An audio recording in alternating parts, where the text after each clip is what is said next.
మైనా stories. ఓ రోజు అత్త సీతమ్మ బజారు నుండి ఇంటికి తిరిగి వస్తుంది. కోడలు దమయంతి గబగబా వెళ్ళి గ్లాసులో మంచినీళ్లు తీసుకొని వస్తుంది. అంత నిండుగా తేకపోతే ఏం? చూడు, గ్లాసులో నీళ్లు ఒలికి కింద పడిపోతున్నాయి. చూసుకోకుండా కాలు పెడితే కింద పడి చచ్చేది నేనే కదా. వెళ్ళి తుడు. మళ్ళీ అది కూడా చెప్పాలా?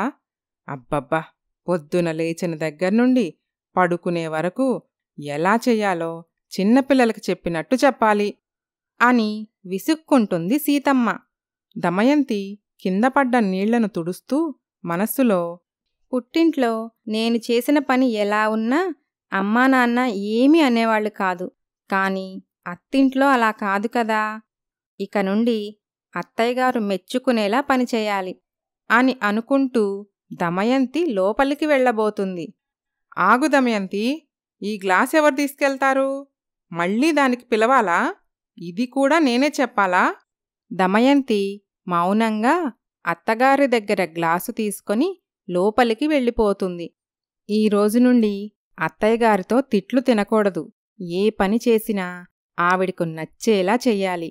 అత్తయ్యగారి దృష్టిలో మంచి కోడలనిపించుకోవాలి అని అనుకొని ఆ రోజు నుండి దమయంతి ఏ పని చేసినా సరే అత్తగారికి ఎలా చేస్తే నచ్చుతుందో అని ఎంతో ఆలోచిస్తూ చెయ్యటానికి ప్రయత్నిస్తూ ఉంటుంది. ఓ రోజు సీతమ్మకి సరిగ్గా నిద్రపట్టక తెల్లవారుఝామున 3 గంటలకే లేచి కూర్చుంటుంది.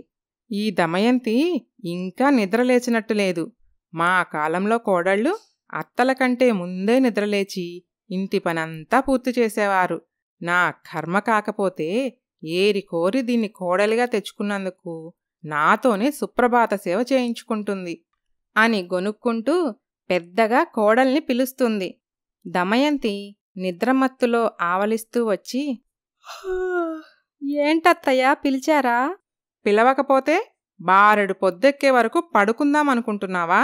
నీకు ఆడపిల్ల లక్షణాలు బొత్తిగా లేవు. మగాడంటే కాయకష్టం చేసేవాడు కాబట్టి బారెడు పొద్దెక్కే వరకు పడుకున్నా పర్వాలేదు. ఆడవాళ్లకి ఏం మాయరోగం? రోజంతా ఇంట్లో నీడపట్టునే కదా. ఇప్పుడు టైం 3 గంటలే కదా అత్తయ్య అయ్యింది. 5 గంటలకి లేద్దామని ఆగాను. మా కాలంలో 3 గంటలకే నిద్రలేచి అన్ని పనులు చకచకా చేసేవాళ్లం. అదే మనిషికి ఆరోగ్యం కూడా. సరే అత్తయ్య, మీరు చెప్పినట్టే చేస్తాను. వెళ్ళి పని మొదలు పెడతాను. నీకన్నీ ప్రత్యేకంగా చెప్పాలా?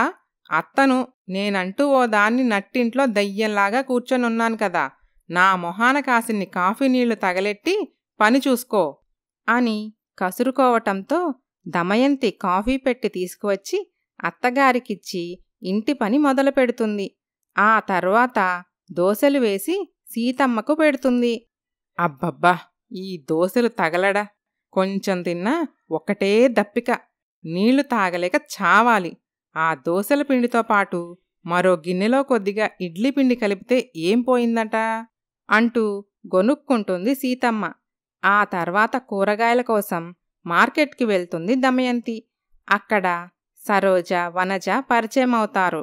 వాళ్ళు దమయంతితో పాటు పక్క ఇళ్లలోకి వచ్చిన కొత్త కోడళ్ళు. దమయంతి, నువ్వు అత్తగారింటికొచ్చి చాలా రోజులవుతున్నా ఇంతవరకు బయటకు వచ్చి కూర్చొని ముచ్చట్లాడటం నేనింతవరకు చూడలేదు. కరెక్టే, ఆ పని ఈ పని అంటూ ఏదో ఒక పని రోజంతా ఇంట్లోనే గడిచిపోతుంది. ఆ పనులు ఎప్పుడూ ఉండేవే, మనమే కాస్త తీరిక చేసుకోవాలి. సరే, అలాగే వస్తాను. నేను మార్కెట్కొచ్చి చాలాసేపు అవుతుంది. ఇక నేను ఇంటికి వెళ్తాను. అదేంటి అంతలా భయపడిపోతున్నాం? ఎవరో నీ మీద పెత్తనం చేస్తున్నట్టు మీ అత్తగారేమైనా అంటారా? అబ్బే, అదేం లేదు. ఇంట్లో పనుంటుంది కదా, మా ఆయనకు క్యారేజ్ రెడీ చేయాలి. ఏమో, నిన్ను చూస్తుంటే నాకు అలా అనిపించటం లేదు. అత్త పెత్తనం కింద నలిగిపోతున్న కోడల్లాగా అనిపిస్తున్నావు. అయ్యో, అదేం లేదు. మనం కొత్త కోడళ్ళం.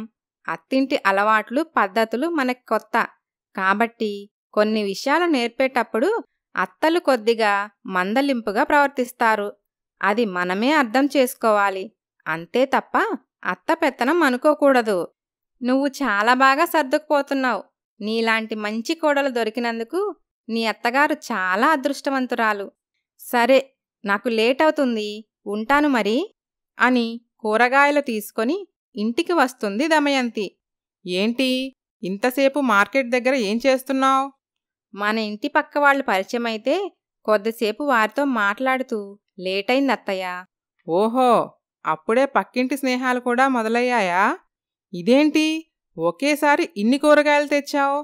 వారం రోజులొస్తాయి కదా అని తెచ్చానత్తయ్య. పైగా ఒకేసారి కొంటే రేటు తక్కువకొస్తాయి కదా. ఇది అసలే ఎండాకాలం. కూరగాయలు వారం రోజులు ఎలా ఉంటాయి? 2 రోజుల తర్వాత ఇవన్నీ వడబడిపోతాయి. డబ్బు వృధా.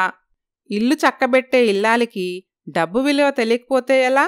పోనీ తెచ్చిన కూరగాయలైనా సరిగ్గా ఉన్నాయా అంటే అన్నీ పుచ్చులే. మరి ఇంక ఏం నేర్చుకున్నావు నువ్వు నీ పుట్టింట్లో? సారీ అత్తయ్య, మా ఇంట్లో కూరగాయలు మా అమ్మే తీసుకొస్తుంది. ఇంకోసారి ఇలా జరగకుండా చూసుకుంటాను. సర్లే, పొయ్యి ఆ వంట సంగతి చూడు. అలాగే అత్తయ్య. మరుసటి రోజు ఉదయం 3 గంటలకే నిద్రలేచి ఇంటి పని మొదలు పెడుతుంది దమయంతి. ఈరోజు ఖచ్చితంగా అత్తయ్యగారు నన్ను మెచ్చుకుంటారు అనుకుంటూ వాళ్లకోసం ఎంతో ప్రేమగా వంట చేయటం మొదలుపెడుతుంది.